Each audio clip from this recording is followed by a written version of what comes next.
So let's ride, let's ride, oh let's ride with the Radfords. What's up, everybody, and welcome to another edition of Riding with the Radfords, the podcast for covenant couples and those who want to be. I am one of your hosts, Pastor Jay. And I'm First Lady Al. What's going on, babe? Hey there, honey. How you doing? I'm great. How are you? All right. We are here at episode number 26, season 2 of the Riding with the Radfords podcast, and we're going to do something. We're going to get into something that could be very dicey. Maybe.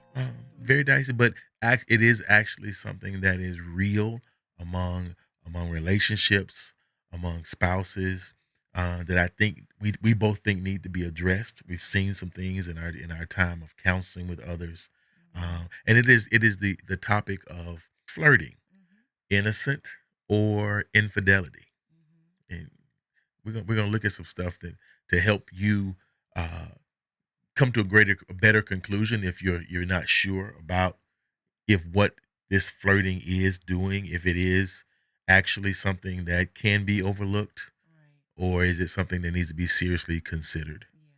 I think it's very fitting for us to ask that question of people. Is it innocent fun? Yeah. Or is it considered infidelity or cheating? And depending on who you ask, the answers will vary greatly. It is a very complex issue because we don't live in bubbles. Yeah. And, as we all have life outside of our homes and our marriages, and just balancing that and trying to figure out what the lines are, what's appropriate, what's not appropriate, can be a little dicey. Yeah. And so I think it's very much worth having conversations about, because sometimes people internalize that stuff and they don't talk openly about it. I agree. And they end up at the table with us. I agree. Again, at the heart of it, really every relationship, we're going to talk about communication. And I think you really have to be open and honest with each other about where you stand with this topic. Some people don't have a problem with it. Some people think, well, I'm just being friendly. What is the definition? What did we say the definition? Well, the real definition of flirting is to behave as though attracted to or trying to attract someone, but for amusement rather than with serious intentions. When I looked at that definition, it was interesting to me, because I think a lot of times people feel that flirting is harmless. I'm just playing. And it is especially dangerous when you are in a committed relationship, meaning a marriage. Exactly. If you're engaged, exclusively with someone and you dabble in this, and if you think about it in the true sense of the definition, for amusement rather than with serious intentions, because like you said, sometimes people are saying, I was just playing. I always think back to that episode of Martin when he took off his ring, and he's at the gym and he's trying to see if he still had it. it. And so his intentions were not to cheat on Gina. His intentions were to be amused with the idea that someone still found him attractive or desirable, even though he was a married man. And that's not a good thing to do. You don't really want to play with that. You open yourself up for a lot of stuff. You do. So we looked at 4 things that we would like for you to prayerfully consider when you approach this topic of flirting, whether it's you yourself or your spouse. There are 4 things I think that are real significant when it comes to addressing this topic and ensuring that your relationship stays healthy. I think that right there for me is the key. We want to keep a healthy relationship. We do. And even though it may be fun and I may be okay with it or cool with it, is it secretly, covertly, eating away at the foundation and the fabric of trust in this relationship. You know what I mean? You got to protect your Right. relationship health. You do. And flirting unchecked, unfettered flirting without I'm gonna get to one without boundaries, without Mhm. known boundaries, uh, can deteriorate a healthy Oh my. relationship So very true. quickly. Mhm. It's like a cancer Yeah. to a relationship, Mhm. you know. And like I said, that, and I know you're going to get to your first one, but that example that you brought up about Martin, Mhm. you know, it it really boils down to ego. Yes. Yes. It boils down to ego. Yes. Do I still have it? I just want to know, well, for what reason? For what reason? You're married to your wife, your Mhm. husband. Mhm. This is the one that you are in covenant with. Come on. Um, and I get it. Hear me. Listen, I need my ego stroked as well. Mhm. But in this covenant, there's someone here To stroke it. to, Don't get me started. yeah.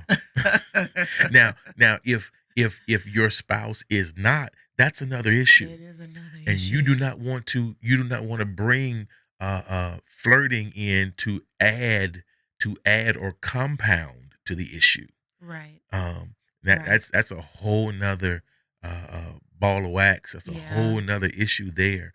But your spouse is the one who's supposed to stroke your ego. I mean, yeah. I think we talked about that in an earlier episode Yeah, about being your spouse's biggest fan. yeah. That you have to have that element because if you don't, Somebody, you will open yourself up to have somebody else do the stroking. my love. I be stroking. See there, you see. I knew it. And at That's some what I point, be doing. I knew Hey. you. Clarence Carter. Clarence Carter. At some point, I knew Not it. everybody knows about Clarence At Carter. some point, I knew. I said, it's It's going to coming. come in. Like, when you said it the first time, I said, But oh, babe, okay, listen. So I'm thinking back to the question that you asked me. You said, "What's the purpose?" yeah. What is the purpose of flirting? If I'm flirting with my spouse, hey, I mean that's a healthy thing. But I'm just if gonna have a good night. but if it flows over into the work environment or other, areas, then it's dangerous. Yes. And so, I think whether it's a coworker, a close friend of the family. We have a lot of people that have couple friends and they do things together. They vacation together. If it gets to a place to where it emotionally impacts your spouse may perceive that as emotional infidelity. Mm-hmm. Mm-hmm. And the reason I say that is because flirting can be seen or perceived to be a form of cheating if it involves developing a romantic interest or emotional bond outside the primary relationship, right? Emotional infidelity can undermine trust and it can lead to feelings of betrayal, which many people view as a form of cheating. That if I feel that you have betrayed my trust, if I feel that there are intimate things that you and I have shared or have not shared, but you're sharing it with somebody else, Ooh. I can feel that there was emotional infidelity or there was an emotional relationship. And a lot of people get tied and tangled up in relationships based on emotion before there's ever been any physical contact. Mm-hmm. Mm-hmm. Wow. That emotional piece is strong. And that's why Proverbs 4:23 tells you to guard your heart with all diligence. Ooh. Why? Because out of it flows the issues of life. If you don't guard your heart, all those issues start coming out when you're having conversations with other people that aren't your spouse. Yeah. And so now you're telling them about, and the kids did this, and this is what happens when all of these intimate things that should be shared with your spouse. The issues of life, my life with my spouse, my life with my partner that I'm engaged to, these issues start flowing and flowing and flowing. And before I know it, I've got an emotional hook and tie with this person that's hard for me to break. And look at the way you're describing it, it seems so innocent. We're just talking. We're just talking. I'm just sharing my heart. And, you may have needed to open up. You may have needed to share that. You were about to explode, but you got to be mindful. You got to be You mindful. have to be mindful of who you are entrusting these state secrets. That's how serious it is. These Right. top secret, that should only be heard from a secret clearance. Only a select few people should hear the kind of conversations that you and your spouse have. And it's a hard thing to identify when the line has been crossed. Yeah. Because you can have regular conversations with people and it's fine. But there's a certain point, and you know when it is, that it ceases to be, oh, I'm just sharing, surface things. Now I'm sharing intimate details about something. And depending on what the topic is, sometimes misery loves company. So if I'm in a unhealthy place in my own relationship or something like that, and then I'm sharing and oversharing with somebody, I leave that situation and I say, oh, they get me. Would that be considered, do you think, a soul tie? Yes. I know people think that that's a sexual thing, that that's an intimate and physical thing. But the truth of the matter is, especially when it comes to women, emotional relationship is far more meaningful than sexual pleasure. Because I want somebody to get me. I want somebody to get me. I want somebody. And that's why intimacy, we talk about it all the time. Intimacy. That does not have anything to do with our physical contact. People want somebody. I want to be seen. I want to be heard. I want to be valued. And if I'm not getting that at home and just me simply sharing with someone outside of my home, if they are responsive to those things, then to me, yes, it is a soul tie. So to me, as you're talking, I'm hearing, I'm seeing this visually. So when does the sharing stop? Right. I'm sharing these intimate details. I'm sharing my heart. I'm sharing my pain. I'm sharing my hopes. I'm sharing my dreams. Next thing, I'm sharing my body. Yes. You know what I mean? Right.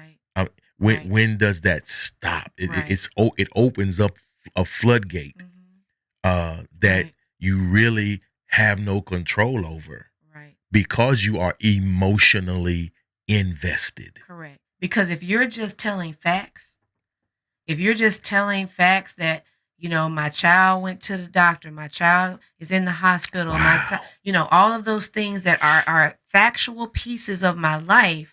But now I'm telling you how I feel about those things. I cried about it. My heart is aching over it. And that person is responding and listening. And before you know it, now I feel like they understand. My God. You know what I mean? Yeah. And so that to me is when people can start to recognize, okay, you might not be able to see it for yourself, but somebody will. I think I've gone a little bit too far. Yeah. And that's where you have to have those accountability partners and those people who I call as iron men, iron women. But the Bible says iron sharpens iron. So does the countenance of a friend, because you're so emotionally sold out to it. You're so emotionally invested. You don't see the harm anymore.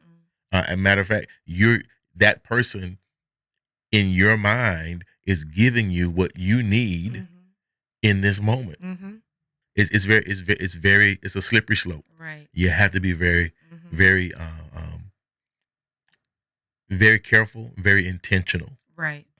Does that mean you swallow these things? No, it doesn't mean that. You just have to know who to share these things with. Because not everybody that you talk to has ill intentions. Nope. The person that you're talking to may be very, very happily married and content and solid in their relationship, and they're not going to misread anything that you are sharing.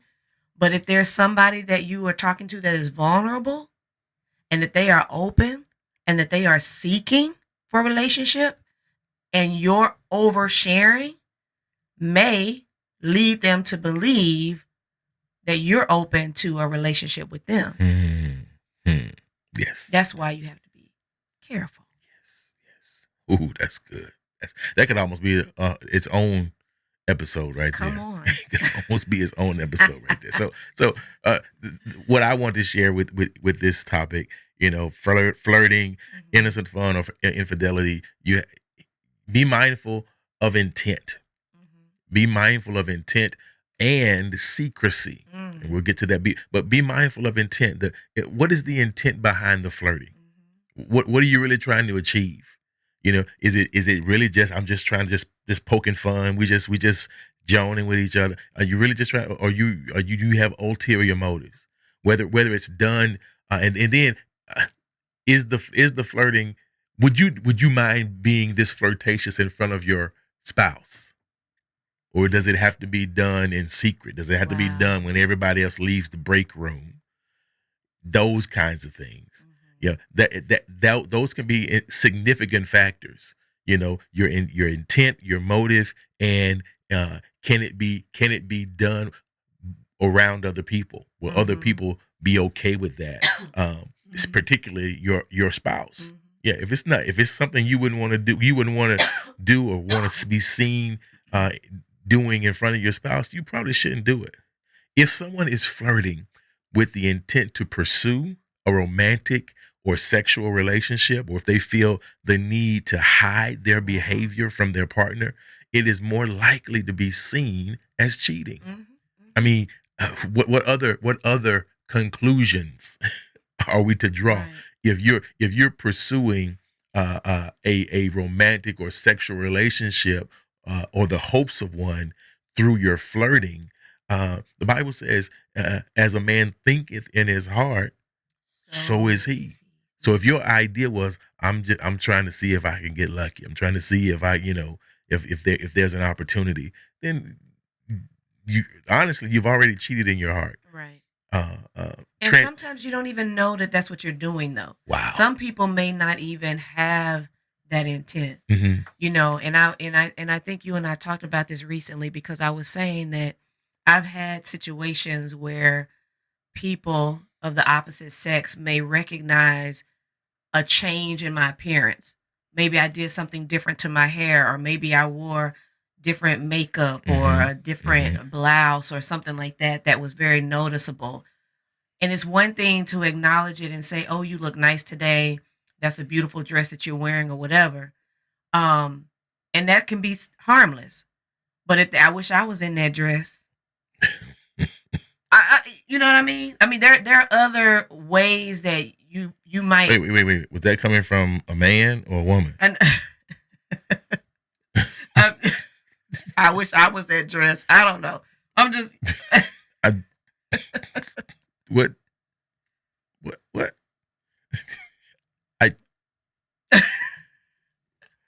I'm confused. Yeah, you hadn't said it to me before. I wish I was that dress. I've said that to you. Yeah, that's my point. If you're my spouse, if you say that to me, I wish I was that dress. You wish you were that dress. I'm fine with that. I mean, I'm just saying, I'm fine with it. But what I'm saying is, if you're in an environment at work or with friends, and that acknowledgement of something that's different about a person becomes creepy. Because trust me, some of us walk away from situations and say, that was creepy. Well, and to be honest, it could be either it's inviting or it's creepy. Correct. Right. Depending, like I was saying earlier, if the person on the other side, that could be not a dog whistle, or an alert to them. Oh, that's code. That's a code for me to say, oh, okay, this person is interested in me. Yeah. Or someone who is solid in a relationship would say, I don't want that. What is that person thinking or doing? And it becomes offensive. But that's what I'm saying, that when we ask that question, is it innocent fun or is it infidelity? You acknowledging something or about someone in a conversation that is not offensive, just a simple compliment or something like that, may not be regarded as flirting. It's complimentary. Yeah. I don't know where this fits in right here, but I thought about this and I wanted to share it. It makes sense. I don't know if it fits exactly right here. My dad was sharing some. Well, my mom reminded my dad of something this week. There was a lady at church. He's a pastor. There's a lady at church that came up to him and said, Pastor Radford, I got something I want to give you. And she was being very flirtatious. And it was almost it was in a less than brotherly love tone. And my dad, he said this. He says, "Well, wait a minute. Let me go ask my wife if you can give it to me." Yeah, that's how you bust that up. And she said, "Pastor, you a trip." No, I'm not. And I'm not about to take one with you. Right. Yeah, it was. That's how you bust that up real quick. He cut that right. He said, "Wait a minute, let me see." But what it did, it cut out secrecy. There's no Right. secret here. What he said was, "I'm getting ready to share this. Invite my wife Invite my into wife the into it. equation. This will not be a secret conversation because you have breached the agreement for a healthy conversation. Yes. You've breached that agreement." Mhm, mhm. Yeah, and I thought it was cool the way he did that. Yes. Yeah, Yes. I agree with that. Wow. Well, I think one of the other things about this, because I'm thinking about your mom in that situation, is perception. yeah. Mm-hmm. Gender differences in how we see things. Because you and I have conversations about this all the time about being in certain situations and one gender seeing things in a different perspective than the other one. Mm-hmm. Studies have shown that men and women perceive flirting differently. So men are more likely to see interactions as sexual, while women might view emotional connections as more significant. And that's why I said that earlier, that a lot of times a woman is invested in the relationship emotionally, and that is why we identify that as a soul tie. Mm-hmm. The difference in these differences in perception can cause conflicts in relationships, and making it essential for couples to discuss and agree on their boundaries regarding flirting. And there's not even really any discussion on the point to me. There are no boundaries in flirting. No. I think the boundaries really come in external relationships. Yeah. And it's just having a conversation about, what am I comfortable with?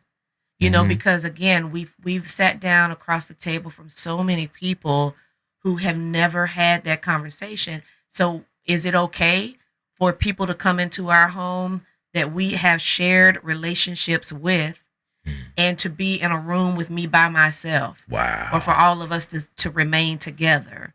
Or, or me to come over to our friend's house and my spouse or your spouse is not there. Yeah. But we all Ooh. friends. Ooh. So I'm just hanging out. Ooh. Is that appropriate? Um. I know what the answer is. Mm-hmm. Bishop Bullwinkle. No, Yes. Is that his name? Yes, it is. Yes, it is. I was about to To the go no, there. no, To the no. no.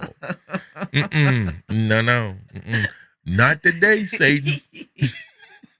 I'm just saying, you need to talk about it. Yeah. Some stuff is, Ooh. over time you just know. No. But some bruh. people No. may bruh. have that. Nah. I'm just going over to Ray or Sally's house or whoever the person is. I'm gonna just drop in and have some coffee. Okay. I wish you would. We got coffee over here. And I remember there was an episode of Bernie Mac, and Bernie, he stayed at home and he was helping to raise the kids and stuff. And the neighborhood wives Yes, I all remember that started coming over, and they were very surprised that he knew how to make certain dishes and how he, would decorate and do all of these different things while his wife was out working. And so they would just come over and hang out. And then all of a sudden, they started saying things like, I wish my husband acted like this. Or I wish my husband knew how to cook. I wish and his wife came home and was like, wait, hold up. this is not good. Mhm. Here's what you're not gonna do. I can't Yeah. clap right now, but here's what you're not gonna do. Y'all not just gonna come over here and sit around and shoot the breeze with my man, and I'm not here. Hmm. You know? Yeah. I Yeah. mean, and so I think that you got to know that you know what the boundaries are, what and I think that's something else that we wanted to flesh out a little bit. But you got to have those conversations, That brings us to this fourth and final right? just suggestion tip we want to leave with you about flirting. It are the relationship boundaries, Mhm. and I'll say this: if you have not had that conversation yet, especially if you are already married, you are way behind the ball. Yes. Yes, we can turn around wherever we are, but having the boundary conversation should have happened a long time ago, because ultimately what constitutes cheating varies from one relationship to another. Mhm. Like we said earlier, some people see it as harmless fun, some people see it as a direct violation. Some couples, they will view flirting as like I said, harmless, it's fun, and others are going to see it as a breach of trust. Mhm. So establishing clear boundaries and communicating those boundaries openly and frequently with each other, it will help you navigate Mhm. between those moments when these things come up, and it Mhm. helps you maintain a healthy relationship. Mhm. You gotta know where your boundaries are, Mhm. and you have to stick to them. You have to honor them. So I guess the question could be, let's just say that the husband, had several female friendships before marrying, Mhm. or the wife had several male friendship relationships that were purely platonic before getting married. Is it to say that all of those relationships need to be cut off, severed, because they can't be carried over into the married relationship? I would say no, not severed, but they need to fall under the guidelines of the boundaries that you Mhm, set. mhm, They need to be updated to the current boundaries of your mhm, covenant. mhm. We didn't have this before, but now I'm in a covenant. And if there's going to be a continuation of our friendship, it has to fall in line Mhm. with the established boundaries of Mhm. my covenant Correct. relationship with my Right. spouse. With consideration of my With spouse. consideration of my spouse, especially Right. because we've counseled people who had friends from outside of their covenant, grew Mhm. up, they grew up in the same neighborhood, and they come in acting like it's still the same Yeah, thing. and it's It's not. like acting like we still the same boys, we still the same homegirls. But Mhm. no, I got a spouse right Mhm. now. Right. I got a whole spouse. Mhm. We can't do that. Yes. Yes. And you're gonna have to, especially if it's your personal friend, your colleague, Mhm. you're gonna have to stand up and be vocal about those boundaries. Right. Don't we've seen this. Don't put it off on your husband. My husband said I can't hang out with you. Mhm. That still gives somebody with ulterior motives hope. Mhm. Well, Yeah. let's get creative Yeah. about our connection. Mhm. No, you have to uphold those Yeah. boundaries. And this is a real good discussion point, because asking your spouse, "What are you okay with?" is Mm, very important, that's because good. again, we recognize that, as you said, these may be people that we grew up That's with, real good. that we are very, very comfortable with. But if my spouse is uncomfortable with the amount of time, with the amount of sharing that happens, maybe I have to pull back just a little bit. Like you said, it's not necessarily that we're saying sever it, and to just completely end the relationship, unless it was seasonal, Hmm. and sometimes God will allow you, to have some separation with that. But if it's someone that is going to remain in our lives, then we definitely have to have the conversation about, what am I comfortable with? Hmm. What is my spouse comfortable with? Because we've had people who say, take it or leave it. I mean, like, this is who I am. This is who I was when you met me, and I'm not changing that relationship. Yeah. Yeah. You have nothing to worry about. I'm not changing. That rules out all consideration of your spouse's feelings. Mm-hmm. Mm-hmm.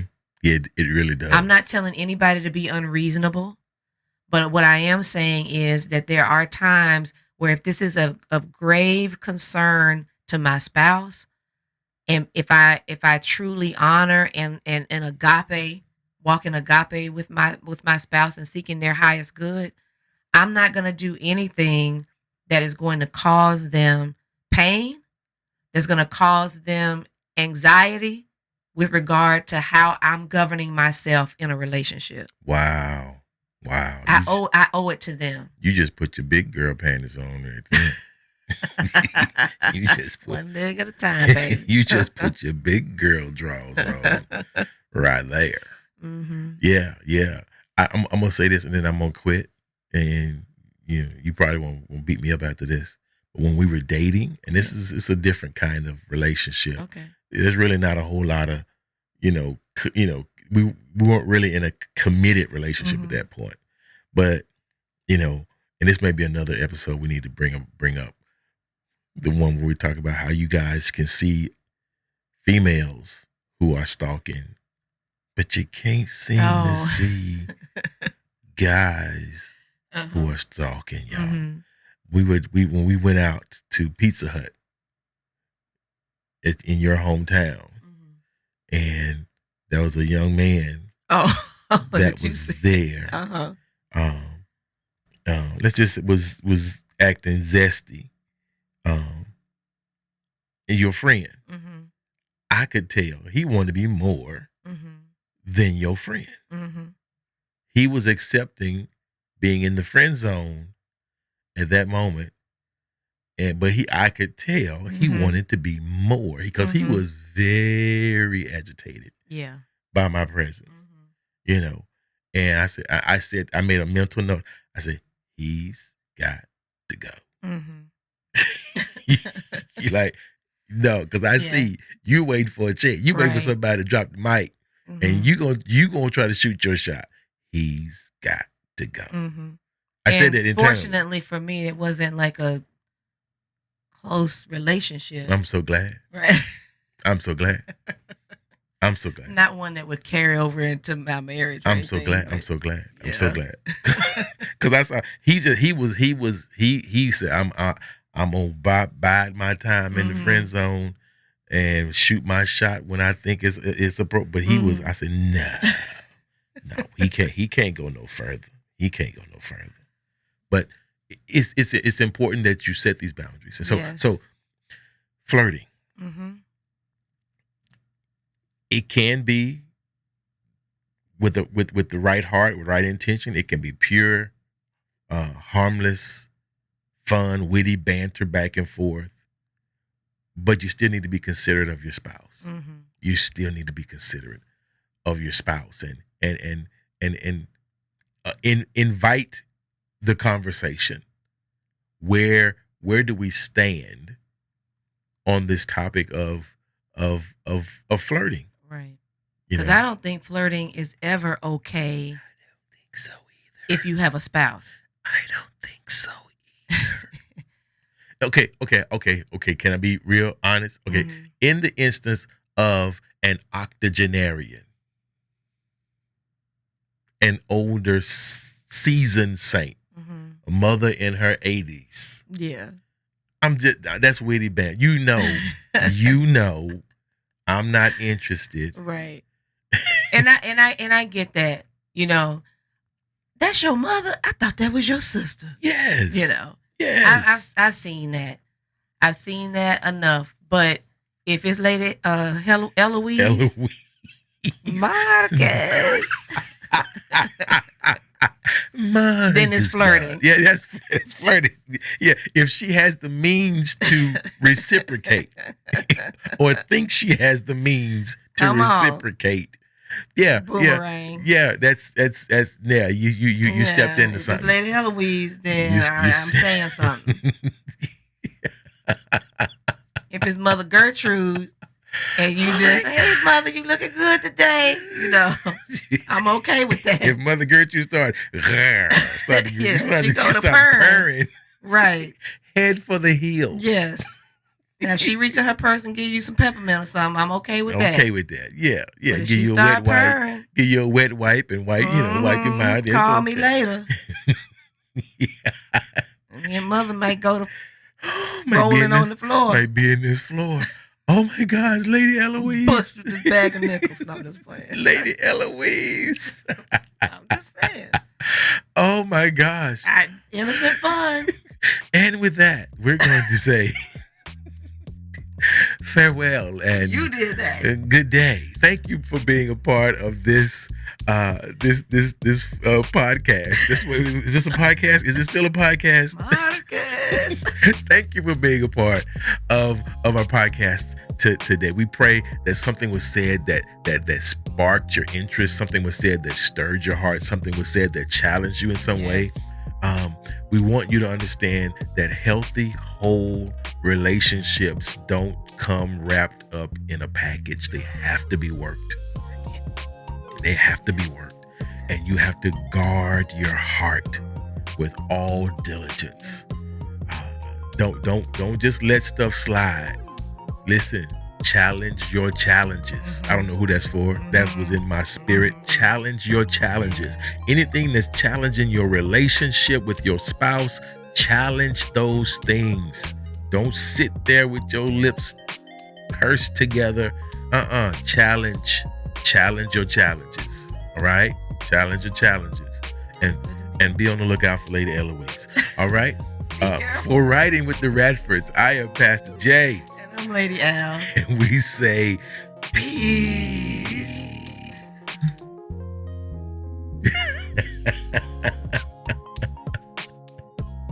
So let's ride. Let's ride.